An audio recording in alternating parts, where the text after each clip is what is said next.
Essay: Why New York State Should Lift the Ban on Phones in Schools. New York State's ban on cell phones in schools, implemented with the intention of reducing distractions and fostering a focused learning environment, has sparked significant debate.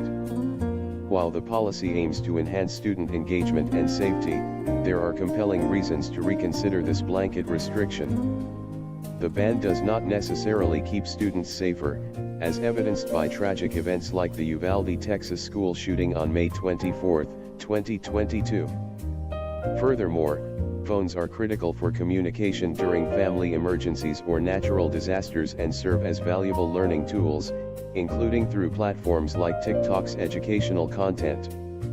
Lifting the ban would better align with the realities of modern education and student needs. Phones and school safety.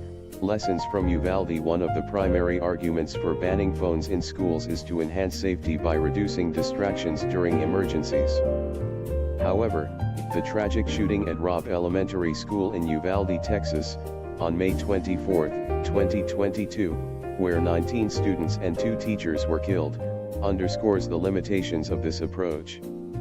During the incident, students trapped in classrooms used their phones to call 911, text loved ones, and share critical information about the situation.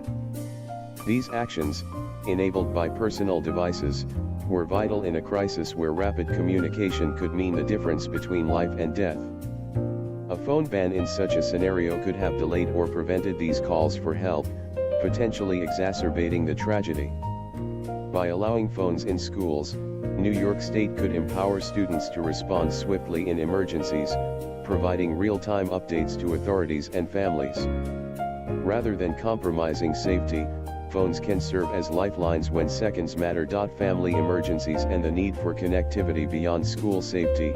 Phones are essential for students to stay connected with their families during personal emergencies.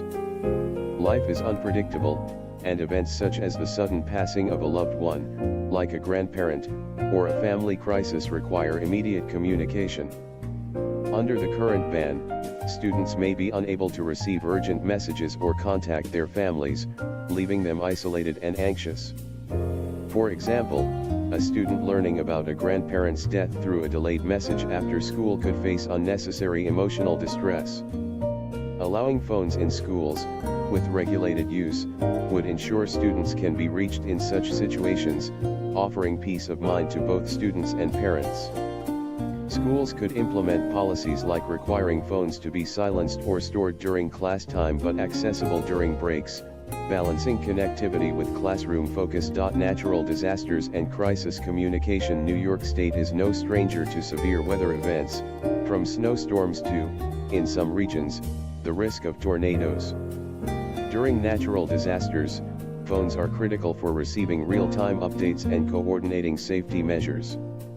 For instance, a sudden snowstorm could lead to early school dismissals or shelter-in-place protocols, and students need phones to contact parents or arrange transportation.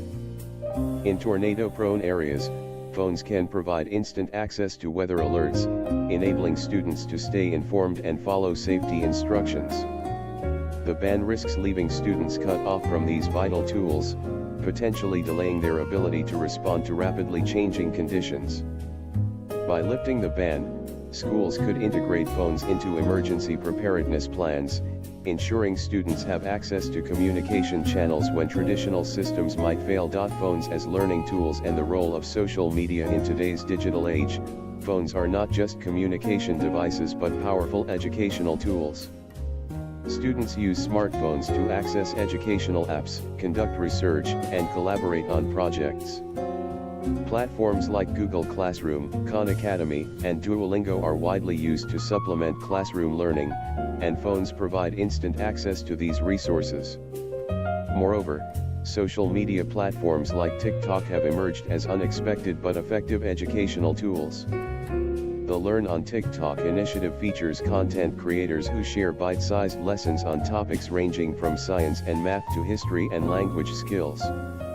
These engaging, accessible videos can complement traditional teaching methods, particularly for students who thrive on visual or interactive learning. By banning phones, New York schools are inadvertently limiting access to these innovative resources, which could enhance academic engagement and cater to diverse learning styles. Balancing concerns with practical solutions. Critics of lifting the phone ban often cite distractions and misuse, such as texting or gaming during class, as major concerns. While these issues are valid, they can be addressed through clear policies rather than outright bans. Schools could enforce rules requiring phones to be silenced or stored in designated areas during lessons, with access permitted during breaks or emergencies. Teachers could also integrate phones into lessons, using them for educational apps or interactive activities, turning potential distractions into learning opportunities. Such an approach would teach students responsible technology use, a critical skill in the modern world, while addressing the safety and connectivity concerns that the ban fails to resolve. Conclusion: New York State's ban on phones in schools, though well-intentioned, overlooks the critical role these devices play in student safety, communication, and education. The Uvalde tragedy highlights how phones can be life-saving tools in emergencies, while the need for connectivity during family crises or natural disasters underscores their importance in students' lives. Additionally, phones and platforms like TikTok offer innovative ways to enhance learning, making them valuable assets in the classroom. By lifting the ban and implementing balanced policies, New York schools can prioritize student safety, connectivity, and academic growth while preparing students for a technology-driven future. It's time to embrace phones as tools for empowerment rather than obstacles to overcome.